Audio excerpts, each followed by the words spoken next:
Welcome back to big debate. S Narasimha Reddy గారు చెప్పండి.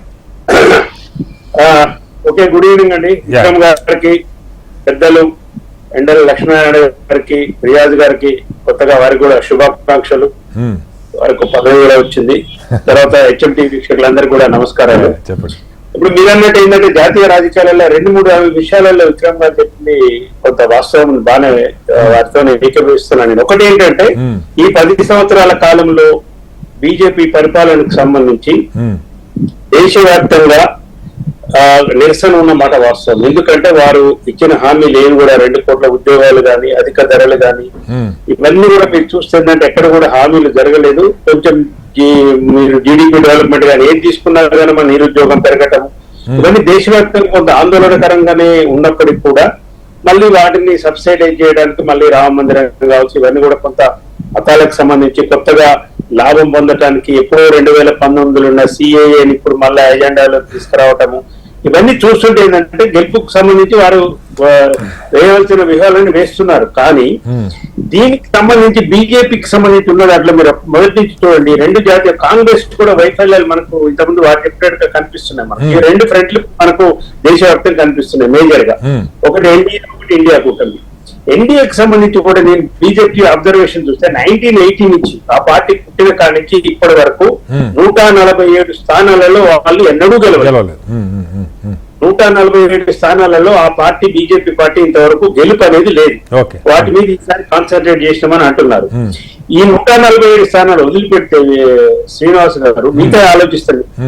ఇప్పుడు నార్త్ కు సంబంధించి చాలా చుక్కెదురవుతుంది, అక్కడ చాలా కష్టతరమైన పరిస్థితి ఉందని చెప్పి మొన్ననే హర్యానా ముఖ్యమంత్రి కూడా మార్చుకోవాల్సి వచ్చింది. మార్చుకున్నారు. ఇంకోటి ఇప్పుడు యూపీ కానీ మిగతా ఇంత బీహార్ ఎన్ని సీట్లు చేసింది ఎందుకు, దేనికోసము? మళ్ళా నితీష్ కుమార్ అడవులు ఈయన తిట్టి అసలు నితీష్ కుమార్ జీవితంలో నేను చేసిన పాపం మళ్ళీ చేయనని ఆయన మాట్లాడి, అయినా మళ్ళీ అక్కడ డౌట్ ఉందని చెప్పేసి పోయినసారి వాళ్ళకున్న తేడానే 4-5 లక్షల ఓట్లే తేడా మళ్ళీ నితీష్ గారిని తీసుకోవడం చూస్తుంటే సౌత్ కాన్సన్ట్రేషన్ మీరు ఆలోచించండి. దక్షిణ భారతదేశం మీద, ఇక్కడున్న రాష్ట్రాల మీద ప్రధానమంత్రి గారు స్వయంగా తెలంగాణలోనే ఇప్పటికి ఈ నెలలో 4 సార్లు 5 సార్లు వచ్చినారు.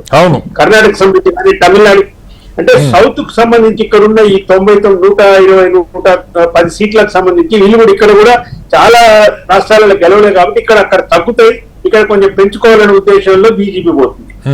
కూటమిలకు సంబంధించి కూడా ఆలోచిస్తే నేనేమంటున్నా, ఇటు ఈ ఇండియా కూటమిని కూడా మీరు ఆలోచిస్తే అన్ని లుకలుకలు వ్యక్తిగత తగాదాలకు సంబంధించి ఒక కాంగ్రెస్ పార్టీ పెద్ద పార్టీగా ఒక న్యూక్లియస్ రోల్ తీసుకొని ఒక పెద్దన్న పాత్ర పోషించి విక్రమ్ గారు అన్నట్టు ఇప్పుడు కాంగ్రెస్ పార్టీకి బీజేపీ పార్టీకి గత కొంతకాలం 20-30 సంవత్సరాల నుంచి ఎన్నికలు మీరు చూస్తే స్టేట్ ఫైట్ ఉన్నాయి. 543లో 220 మాత్రమే ఉన్నాయి, 220 సీట్లు ఉన్నాయి.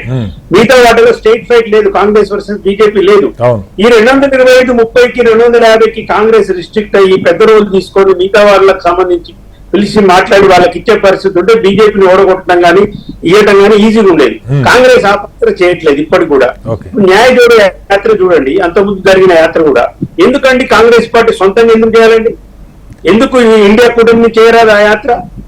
ఎందుకు ఇండియా కూటమిని చేయరాదు? రాహుల్ గాంధీ గారు ఒక్కడే కాంగ్రెస్ పార్టీ యాత్ర ఎందుకు చేయాలి? రాష్ట్రాల్లో వాళ్ళు ఆహ్వానిస్తున్నారు కానీ కొంతమంది జాయిన్ అవుతున్నారు. మమతా బెనర్జీ గారు అందుకనే బయటికి పోయినారు, మీరు రావట్లేదు ఇన్ఫర్మేషన్ లేదు, వారు బయటికి పోయి 40 డిక్లేర్ చేసుకున్నారు. నేనేమంటున్నా, కాంగ్రెస్ పార్టీ ప్రధానమంత్రి వాళ్ళకే కావాలనే పాయింట్ మీద ఆలోచన చేసి ఎంతసేపు ఉన్న దేశ రాజకీయాలు బీజేపీ వ్యతిరేకంగా చేస్తున్నామంటే అది విజయవంతం అవకాశం అయితే నాకైతే కనిపిస్తలేదు. ఇప్పుడు మీరు ఒకటి చెప్పండి నరసింహారెడ్డి గారు, ఇప్పుడు బీఆర్ఎస్ నేనేమంటున్నానంటే చాలా పార్టీలు అటు ఎన్డీఏలో కానీ ఇటు ఇండియా కూటమిలో కానీ లేని పార్టీలు ఉన్నాయి. ఇప్పుడు ఉదాహరణకి తెలంగాణలో బీఆర్ఎస్, ఏపీలో సరే ఆయన పరోక్షంగా ఎన్డీఏతో ఉన్న, ప్రత్యక్షంగా అయితే లేరు వైసీపీ. ఇద్దరికి మంచి దోస్తానం ఉందని అంటూ ఉన్నారు బీఆర్ఎస్ కి వైసీపీకి.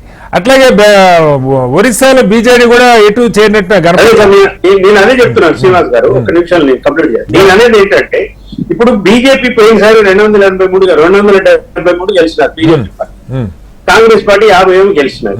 అంటే దాదాపు 312, 320 సీట్లు. 543, 320 తీసేస్తే మిగతా పార్టీలు ఈ 2 పార్టీలు కాక ఇతర పార్టీలు గెలిచినట్టే కదా లెక్క. వీళ్ళు ఎన్ని గెలిచినా వాళ్ళన్ని గెలిచినా లెక్క ప్రకారం బీజేపీనే 303 సార్ లాస్ట్ టైం. 303 ప్లస్ 48.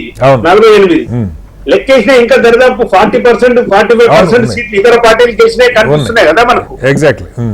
కాబట్టి మీరు ఓట్ల పర్సెంటేజ్ చూసుకోండి. 2014, 2019 ఓట్ల పర్సెంటేజ్ ఇస్తే 2014 ఘోరంగా 31% బీజేపీకి వచ్చినాయి. 2019 వచ్చినాయి 34% ఓట్లు.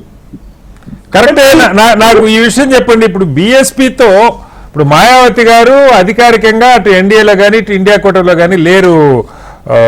నరసింహారెడ్డి గారు మీకు ఆర్ఎస్ ప్రవీణ్ గారు దగ్గర అయ్యారు, ఒక చర్చలు జరిగినాయి, బీఎస్పీ అధ్యక్షుడిగా ఆయన వచ్చారు. ఏం తేడా వచ్చింది? బీఎస్పీతో ఎందుకు కుదరలేదు దీనిలో? అంటే మాయావతి గారు ఇన్వాల్వ్ అయ్యారా లేకపోతే ఏం జరిగింది? మీకు ఏమన్నా సమాచారం ఉందా? ప్రవీణ్ కుమార్ గారు స్పష్టంగా ప్రెస్ మీట్ లో చెప్తున్నారు కదా శ్రీనివాస్ గారు. ఏమని చెప్తున్నారంటే బీజేపీ నాయకులు మాయావతి గారికి ఫోన్ చేసి ఫ్రంట్ బ్రేక్ చేయించినారు, అదర్వైజ్ కేసులలో మీరు ఇరికిస్తామని చెప్పినారని, థ్రెట్ చేసినారని స్వయంగా ప్రవీణ్ కుమార్ గారే చెప్పినారు. వారు చెప్తేనే మాకు కూడా తెలిసింది. ఈ ఫ్రంట్ ఉండకూడదు అనే ఉద్దేశంలో బీజేపీ చేసిందని వారే స్వయంగా చెప్తారు. అందరూ కూడా ప్రెస్ లో విన్న మాట వాస్తవం. నేనేమంటే ప్రత్యామ్నాయ రాజకీయాలు లేవు అని అనుకోవడం కాదండి.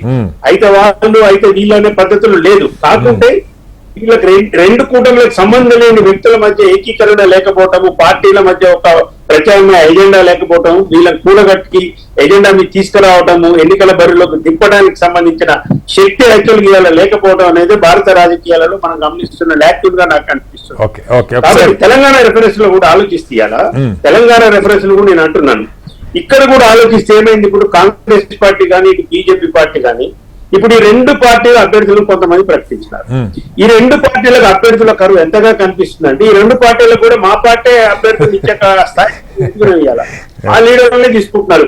బీజేపీలో 5 మా వాళ్ళు ఇట్లా అభ్యర్థుల గౌరవం అంటే గతంలో బీఆర్ఎస్ లాక్కోలేదా, అందరినీ గుంజుకోలేదా అంటారు. ఆ చర్చ మనం నిన్న చర్చించాం నరసింహారెడ్డి గారు. మళ్ళీ వస్తారు.